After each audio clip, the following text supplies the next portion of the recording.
members.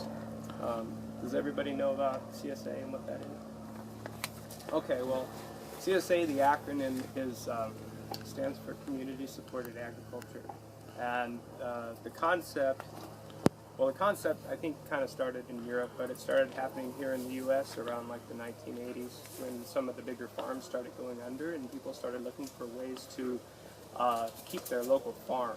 And so people started writing contracts between the farmer and the community directly, and that's where community supported agriculture came from.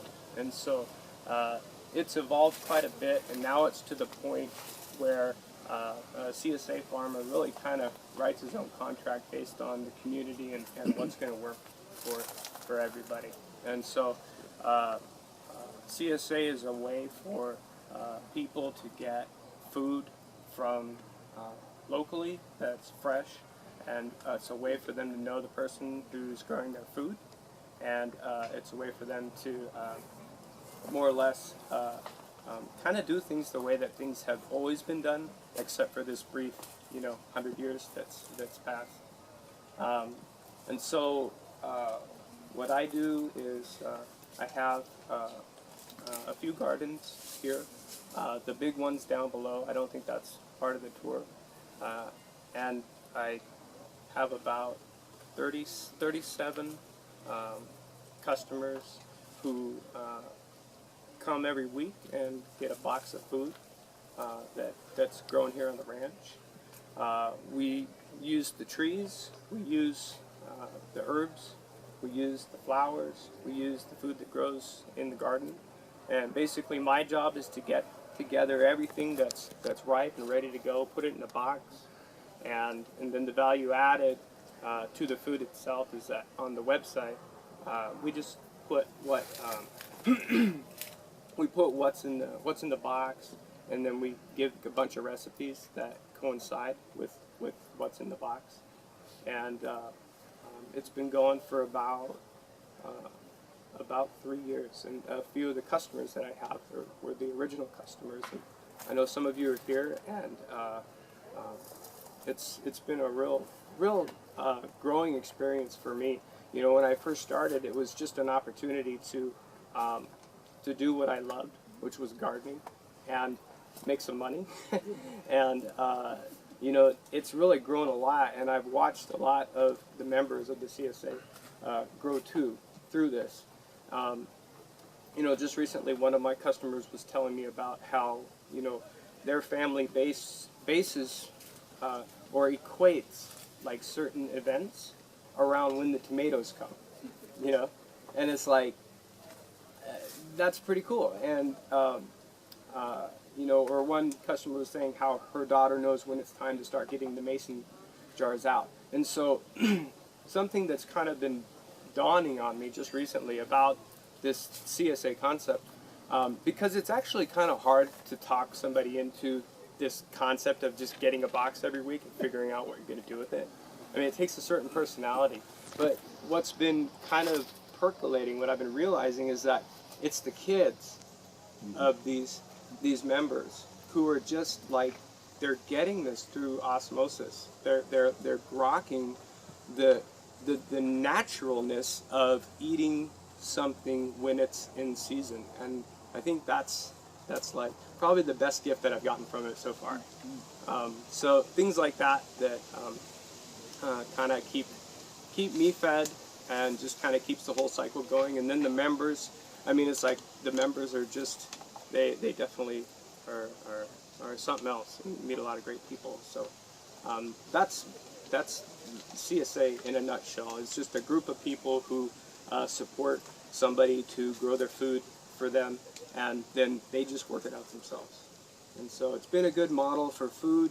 And if you kind of follow the concept of how you do anything is how you do everything, then you find yourself starting to look to other parts of your life, networks or resources that are similar, that work like that, where you're not getting something from China that was made by someone that you didn't know that's a piece of crap. It's a lot more personal, and so you start looking for personal in the other parts of your relationship. So, anybody have any questions about it? How much does a weekly box cost? Well, they're $33 a week, and people pay monthly. When the concept of CSA came out in the U.S., the way that it started was that people, these farmers were in trouble and they didn't have any money, and so people were trying to keep their farmers going. So they were paying this guy's wage, his land lease or mortgage if he had a mortgage. Getting enough people to be able to cover his costs to grow this food, and if it worked out, they got a lot of food. If there was a drought, then they ate it, and so that's how it started. But here in San Diego, we've got a lot of diversity. You can grow year round, so we just do it a month at a time. People pay a month at a time to get a box for a month, and so, and if they like it, they stay. If they want to do something else, they go somewhere else, and that's best, because there is a lot of other places. Where you get your seeds from using your natural replanting As seeds? much as possible. Yeah, as much as possible. In every area, it's like I wish I could be perfect. Whether it's compost. I would love to put compost tea on every single plant. But what I'm learning is if you put your best into it, it seems to work out okay. But yeah, we definitely do. Try to use our own seeds, especially on those varieties that are kind of touchy, and you want to kind of get a particular, like a tomato, to hopefully gain a thicker skin, for this hot weather when it comes and the skin cracks. And so save your seeds, and hopefully something comes out of that. Let them die, they'll blow, they'll come back next year anyway. Yeah. Let's do it. Well, for one of the customers, I'll give a testimonial here. When our first box arrived, we looked at all that stuff and we didn't even know what it was. And we had to look at his list to figure out what some of it was, and we had to go online to figure out. He had some recipes, and we had to go online for other recipes and try and figure out how to eat it. But it's really, really been great. And we just wait for those heritage tomatoes to come in here. They're so good. Yeah. So we love it. So that really gets you to stretch. Yeah. Yeah. I think that's the one thing that I've heard the most about CSA is that the people who've stuck with it have really found that they've grown a bit and it's enriched their lives. Do you have a volunteer program? Yeah, we're working on that. Yeah, we're working on that for next year. It's our intention to have at least a couple opportunities for people to come out and to participate in the volunteer work. We're really all, as a community, we're really all kind of working in the same direction. And so for the CSA is dealing with some of the same issues as everybody else in the community. And so we're opening up a bit. And so we're looking for ways to be able to have that happen as a community resource. Because it starts with food, but then it could go, it's really up to us in the community where it goes. I don't know, in the program, is there any one that's going to say something about just sort of the life of the community? The life of the community itself? Yeah. I think that ends up with Ingrid. Okay. Yeah. Thanks. Sure, no problem. I'm interested. All right, Taj will be here. Like I said, after the tour, you're welcome to wander around and go back and talk to people if you're really into CSA or you just want to know anything about farming or gardening or even herbs. This is Are you doing the beekeeping as well? expert here. No, that's an apiary. Okay. We would love to start doing bees. We host them here, but the apiary takes care of them. So, Yeah. It would be great if Doug could do it, but I think he's got about 3 minutes between 11 and 11:03 p.m. Exactly, yeah. So I don't know if he wants to keep bees. I did just get a bee seat, so I have a full seat.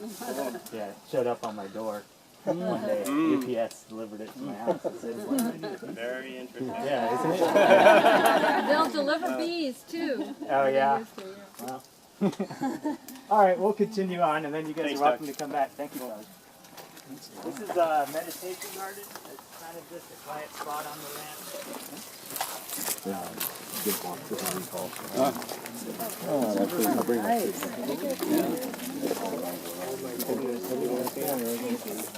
Well, during the day,